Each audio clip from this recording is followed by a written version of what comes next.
NTV time, जनता की बात जनता के साथ। गुजरात की वित्तीय राजधानी अहमदाबाद में कानून व्यवस्था बनाए रखने और अवैध रूप से रह रहे तत्वों का पता लगाने के लिए क्राइम ब्रांच के द्वारा एक अत्यंत महत्वपूर्ण और बड़ा अभियान चलाया गया है।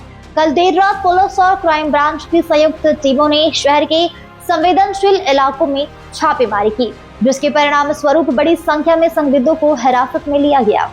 अहमदाबाद के विभिन्न इलाकों में बांग्लादेशी नागरिकों की अवैध गतिविधियां और अधानिकृत बस्तियों पर अंकुश लगाने के लिए पुलिस ने यह अभियान चलाया। कल देर रात वरिष्ठ पुलिस अधिकारियों के मार्गदर्शन में क्राइम ब्रांच और स्थानीय पुलिस की टीमों ने संयुक्त रूप से शहर के दानी लिमदा के चंदोला झील, गुलाब नगर और खोडियार नगर इलाकों को घेर लिया।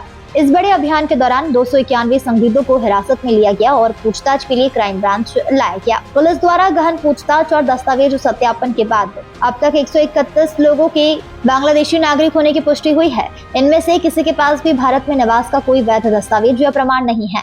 इसके अलावा शेष 160 संदिग्धों से पुलिस द्वारा गहन पूछताछ की जा रही है। उनके निवास प्रमाण और पहचान के सत्यापन की प्रक्रिया युद्ध स्तर पर जारी है।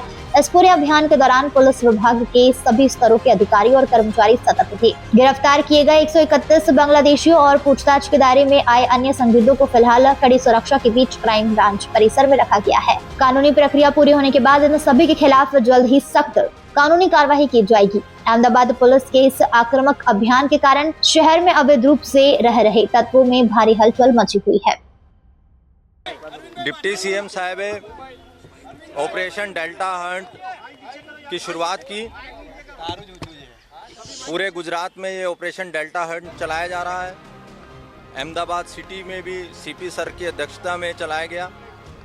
कुल 30 से ज़्यादा टीमें, जिसमें क्राइम ब्रांच, साइबर, एसओजी, स्थानीय की 10 टीमें बनाई गई और अलग अलग विस्तार जैसे नरोड़ा, दानी लिमड़ा, वटवा जीआईडीसी, जुआपुरा, अलग अलग विस्तारों में ऐसी माहिती थी हमारे पास कि जो लास्ट साल में हमने चंडोला तालाब में ऑपरेशन किया था, वो उस टाइम लोग भाग गए थे और कुछ उसमें से आकर अहमदाबाद के आसपास रहने लगे थे। ह्यूमन इंटेलिजेंस गैदर की, टेक्निकल इंटेलिजेंस गैदर की और कुल 300 से ज़्यादा शंकास्पद आदमियों को और औरतों को और बच्चों को राउंड अप किया। उसमें से 166 जितने अभी तक प्रस्थापित हुए हैं कि वो बांग्लादेशी हैं, वो गैर कायदेसर घुसनखोरी की थी और वो यहाँ पे इलीगल तरीके से रह रहे थे।